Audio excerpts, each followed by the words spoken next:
Gawa ang NASA ng isang kakaibang misyon at ang misyon ay maghanap o mag-search ng alien life sa moon ng Jupiter. Yes, tama ang inyong narinig. Katunayan nga, ayon sa ulat ng BBC noong October 15, na launch na ang spacecraft na pupunta sa buwan ng Jupiter na tinatawag na Europa. Ang malaking katanungan ngayon, ano nga ba ang nakita ng mga scientist? Paano nila naisip na mayroong alien life sa naturang buwan?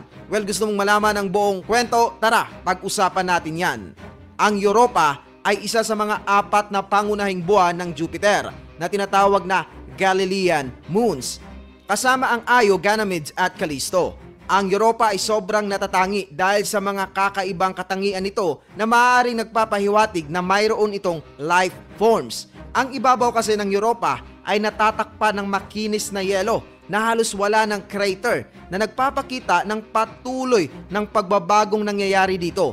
Ang yelo ay may mga bitak at linya na tila nagpapahiwatig ng ice shell na natutunaw at bumabalik sa dating anyo.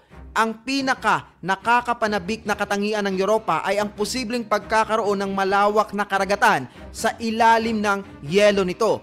Dahil sa gravitational pull ng Jupiter, nagkakaroon ng pag-init sa ilalim ng yelo. At dahil po dyan nagkakaroon nga ng leak ng tubig sanhi ng pagkatunaw. Pinaniniwalaan ng mga scientist na ang karagatang ito ay maaaring 3 hanggang 5 beses na mas malawak kumpara sa mga karagatan dito sa ating daigdig. Mayroon ding ebidensya na mayroong water plumes o pagbuga ng tubig mula sa mga bitak sa ibabaw ng Europa na nagpapakita ng aktibidad sa ilalim ng yelo.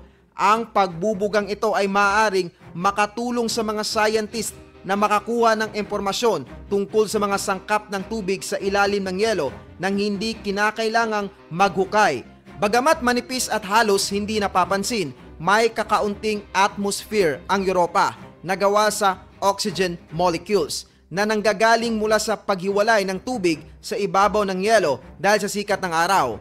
At dahil nga po sa mga obserbasyon na yan, ang Europa ay isang mahalagang lugar ngayon para sa mga scientist upang pag-aralan para sa posibilidad ng storm. At kahit na sobrang napakalamig ng klima sa Europa, maaaring sapat pa rin ang init mula sa tidal heating nito upang suportahan ang mga microbial life form sa ilalim ng yelo.